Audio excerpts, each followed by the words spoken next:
So, we are back with part 5 of my Hoodoo Storytime Slick. Let's jump right on into it, y'all. So, when we left off, Sabrina had just realized that the part was the same part that she had been dreaming about. She didn't say anything, she tried to shake it off, and the evening ended very well. After they got out of the pool, they played a few more games, and then they ate, and then they headed back to the house. Slick was feeling really good. He was so happy to see his mom.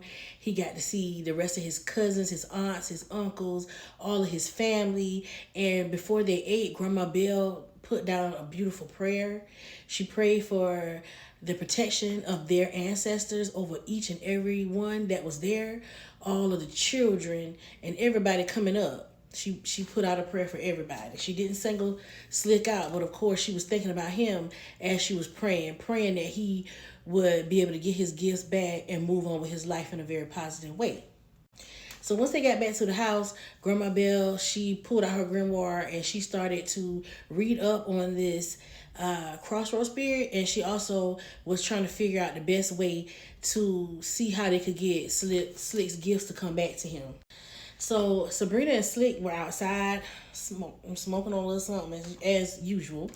And Slick was like, yeah, you were looking good tonight. You was looking real nice in your bathing suit. And Sabrina then said, well, thank you so much, friend. And so Slick picked up on her sarcasm, and he was like, friend? She was like, yeah, you was telling everybody that I was your friend, right? And he was like, well, yeah, you are just my friend. I mean, we just met each other. I mean, I do feel a connection and a bond between us, but that's where it stops. I mean, we haven't even known each other long enough for me to even consider you to be something else.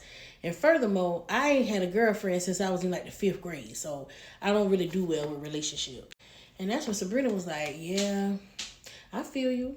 She was like, I don't even know why I came down here. And Slick was like, what do you mean? You know why you came down here. You said you came down here to help me. I didn't force you to come. So Sabrina started catching a little attitude, and then she was like, you know what? If you're right, you didn't force me to come, and you don't have to force me to leave. You can take me back to the train station in the morning. And that was Slick was like, okay, cool. So Sabrina went back into the house, and she was going towards her room, but Grandma Belle could pick up on the energy, and she said, come here, child, what's going on? And that's when she told Grandma Belle about, the conversation and, how he was not trying to, make them any more than what they were, basically. And Grandma Belle, she was like, well, go into your room and get yourself together, and we'll just talk in the morning. And so that's when Slick came in after Sabrina went upstairs, and she told Slick, she said, you are pushing away a really good person. Now, that girl did not have to come down here to try to help you. Now, you don't have to treat her that way. You was introducing her as your friend, and y'all are friends. But you can obviously see that this girl has some type of feelings for you, and I can see that you have some for her as well. And that's when Slick was like, well, Grandma, I mean, it's not going to go any further. I don't want to be in a relationship. I can't even see myself being nobody's husband. And that's when Grandma Belle said, well, you better figure something out, because we need her to try to see if we can get your gifts back. So you need to put all that ego to the side and let this girl know that you really need her right now. So Slick knocked on Sabrina's door, and he asked her, could they go back outside and talk? So they went back outside. He apologized for the way he was acting. He did tell her that he did care for her, but, he just wasn't the type of person to be in a relationship. Sabrina said she understood, and she said, well, we're supposed to do this ritual tomorrow. Hopefully you'll get your gifts back. And once you get your gifts back, I can go on about my life. As Sabrina went to walk away, Slick pulls her arm. He pulls her close to him, and they embrace each other. And for the first time, he leans in and they kiss. They kiss for about 2 minutes, y'all. Okay? And when they release each other, it's like intense attraction. And then that's when they go back in and they kiss again. They kiss deeply, long kissing, y'all, to the point where it just felt like they were engulfed in each other. While they were kissing, Slick instantly had a vision, y'all. In the vision, they were kissing, but they were in a different time. It looked like something like slavery, and they were kissing each other. And then Sabrina runs away. Just like that, he wakes up. He said, damn, kissing you is already bringing my gifts back. I just had a vision.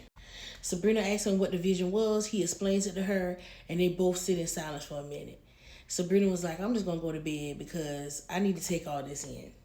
So the next day, Grandma Bell gets started. She gets everybody together, and they decide to perform the ritual to try to get Slick's gifts to come back. So as soon as nightfall hits, y'all, they spring into action. Everybody gets together outside. Grandma Bell has some candles lit in a circle with salt for protection. Slick sits in the middle of the circle. So Grandma Bell is basically the anchor. She calls forth the spirits of her ancestors, and she grounds the energy. And Granddaddy Fox, he is more of like the gatekeeper or the conductor. He's kind of familiar with the entity because of the stories that have been told and passed down through the years, okay?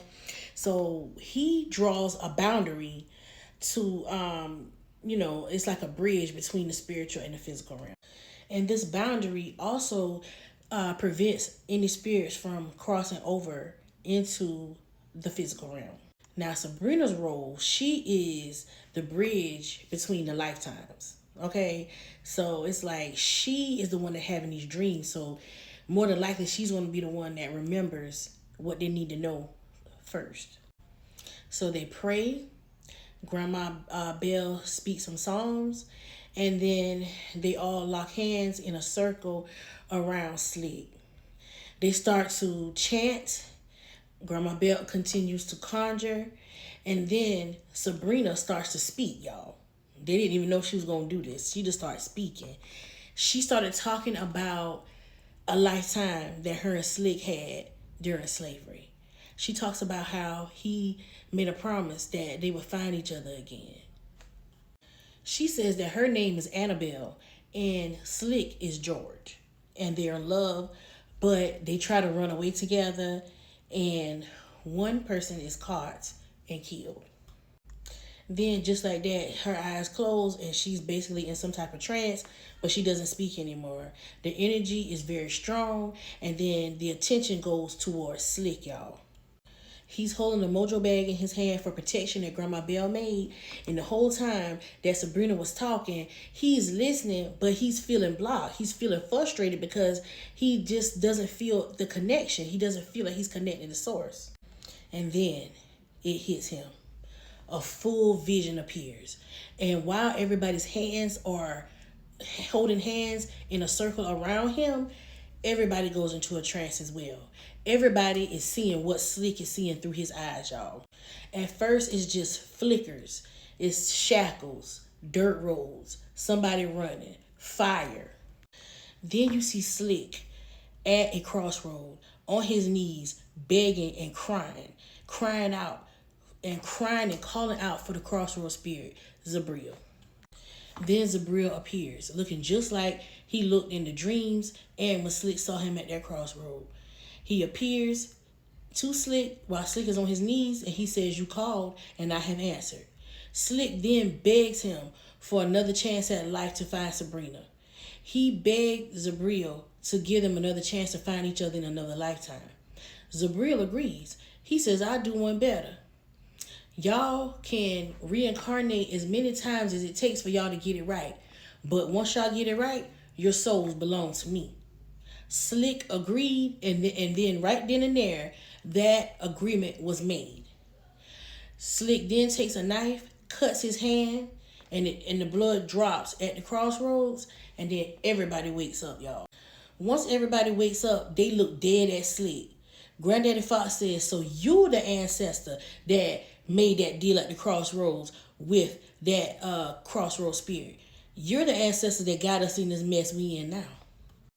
All Slick could do was drop his head. He still hadn't gotten his gifts back, and now he knew that he was the reason that they all was in this shit. Come back for part 6, y'all. Peace.